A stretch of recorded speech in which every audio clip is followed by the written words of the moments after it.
Al debatir sobre la reforma al Poder Judicial en la agenda política de la Comisión Permanente, el diputado Carlos León, de Movimiento Simulado, afirmó demagogo y falaz que una de las mayores deudas con los mexicanos es la impartición de justicia y que la reforma propuesta era disque insuficiente, ya que no mejoraba el acceso a la justicia. Criticó con mentiras que la reforma no abordaba aspectos esenciales como las fiscalías, los ministerios públicos, las condiciones laborales de los policías, las defensorías públicas ni el sistema penitenciario. Resaltó que el Poder Legislativo debería revisar todas las condiciones del país, discutir una nueva estrategia de seguridad, atender a las víctimas y considerar la eliminación de la prisión preventiva. Concluyó con la falacia de que la selección de jueces por votación era populismo disfrazado de democracia. Tras oír las barrabasadas del gato de Dante y el señor X, el senador Gabriel García de Morena subrayó contundente la necesidad de una oposición congruente para equilibrar el poder, lamentando el estado de descomposición interna en el que se encuentran, sin autoridad moral en sus dirigentes. Afirmó que la narcooposición no comprendía que la sobrerepresentación no existía y que el respaldo popular se debía a la reducción de la pobreza, la recuperación del patrimonio nacional y la lucha contra la corrupción, lo cual les otorgaba legitimidad y responsabilidad. García criticó su lenguaje clasista y racista, instándolos a eliminar términos despectivos de sus discursos y a dejar de recurrir a la hipocresía. Reiteró que la verdadera humildad radica en hablar con la verdad y que el pueblo ya había sancionado esas actitudes reduciendo su representación. Finalizó contundente expresando que la reforma judicial sería decidida por el pueblo y afirmó su respaldo a la reforma, exclamando que viva la reforma judicial del pueblo de México. Veamos enseguida cómo el Noroña de Morena pone en su lugar a un gatete de Dante por atacar el plan C de la 4T, como le mandan sus patrones, el cacique de MC y el narcoampón Claudio X González. Con el permiso de la señora presidenta, compañeras y compañeros diputados. Como ya se ha acostumbrado a hablar del tema, y lo hemos señalado en las últimas semanas, una de las más grandes deudas que tenemos con las y los mexicanos es la impartición de justicia. En la bancada naranja seguiremos insistiendo que debe ser sin simulaciones y esta reforma debe discutirse a conciencia y escuchando a cada uno de los involucrados. Considerando que nuestro sistema judicial, el problema de la justicia va más allá del Poder Judicial y sus integrantes. Ejemplo de lo anterior es que en México solo 1 de cada 200 delitos llegan a juicio. Que de cada 100 delitos que se cometen, solo 11 son denunciados por las víctimas. Que de cada 10 delitos, solo 8 se abren carpetas de investigación y que de 6 de cada 10 investigaciones son enviadas al archivo temporal. Aquí tengo una pregunta. Todas estas deficiencias, carencias, incapacidades, ¿son problemas del sistema judicial en este país? No, señora. Son problema del Poder Ejecutivo y de su presidente. Ante este panorama que solo propicia la impunidad, nadie en los poderes ejecutivo y legislativo han explicado cómo y por qué la elección por votación de jueces terminará con toda la cadena de corrupción, incapacidades e injusticias que imperan en el Poder Judicial. Insisten en la elección por votación. Tengo una pregunta y se contestan solos. En el sistema de elección para diputados, senadores, regidores, ¿llegan los más honestos, los más capaces, los de más valor ética, como dicen ustedes? ¿Garantiza eso? Estos datos nos hacen entender que esta reforma que pretenden ejecutar es insuficiente, ya que no tiene por objetivo mejorar el acceso a la justicia en este país. Esta reforma no toca a las fiscalías ni a los ministerios públicos. Tampoco establecen condiciones laborales positivas para las policías en nuestro país. No fortalece a las defensorías públicas para que se puedan revertir los altos índices de impunidad, como la falta de traductores jurídicos para las comunidades indígenas. Ni mucho menos estamos hablando de las condiciones en las que se encuentra el sistema penitenciario en este país.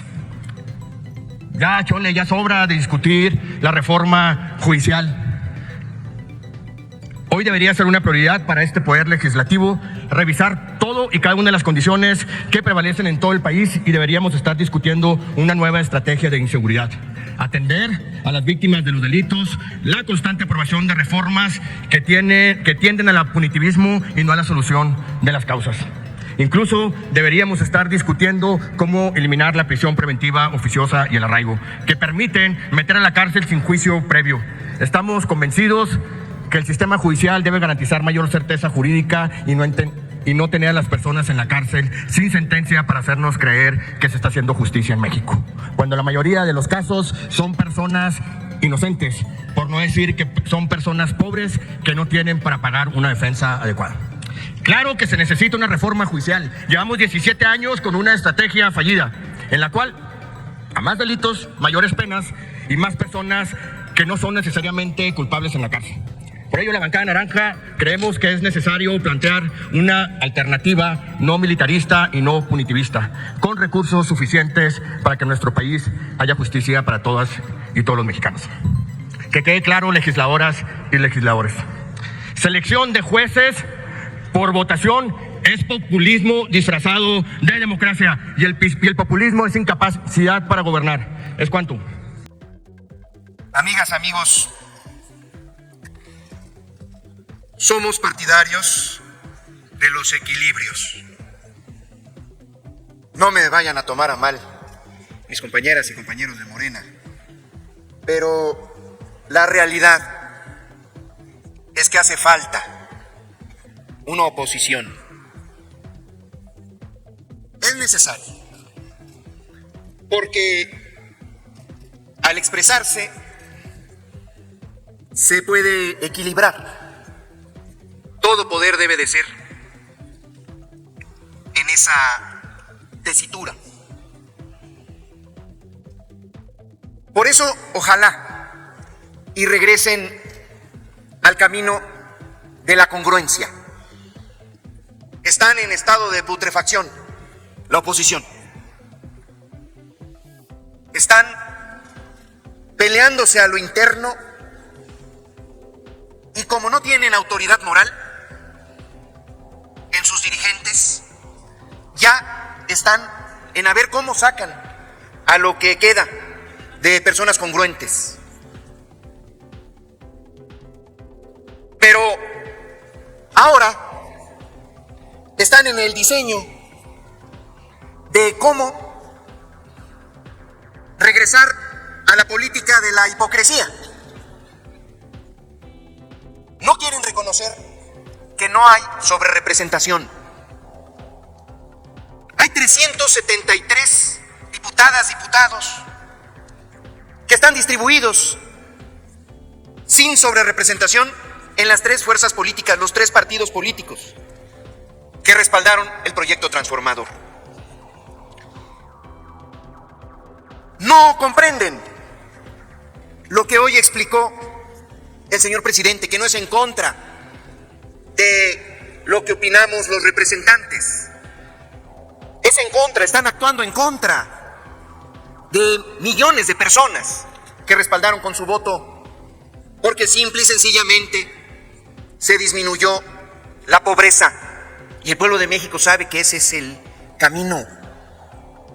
Saben que el camino correcto es recuperar el patrimonio nacional. Saben que el camino correcto es desterrar la corrupción. Y eso es lo que nos ha otorgado la legitimidad y la gran responsabilidad de responderle al pueblo de México. Deberían de desterrar de su lenguaje el clasismo, el racismo, el ocupar calificativos de la aristocracia, como la palabra naco, naca. Son expresiones que deben desaparecer del lenguaje de la máxima tribuna. Deben de dejar de recurrir a la hipocresía. La verdadera humildad es simplemente hablar con verdad. Esa es su decisión más extensa. Y sí, pues entre más recurran a la verdadera política del PAN, sobre todo, que es la hipocresía, cada vez va a ser más necesario, como diría mi compañero Noroña, darle su medicina en distintas dosis, Pero la verdadera medicina a esas expresiones racistas ya se las recetó el pueblo de México, reduciéndolos, pero aún con eso vamos a respetarles, porque esta reforma judicial del pueblo va y el pueblo va a decidir. ¡Que viva la reforma judicial del pueblo de México! Gracias, senador. Dale en me gusta, suscríbete, activa la campanita y compártelo para que más gente lo vea.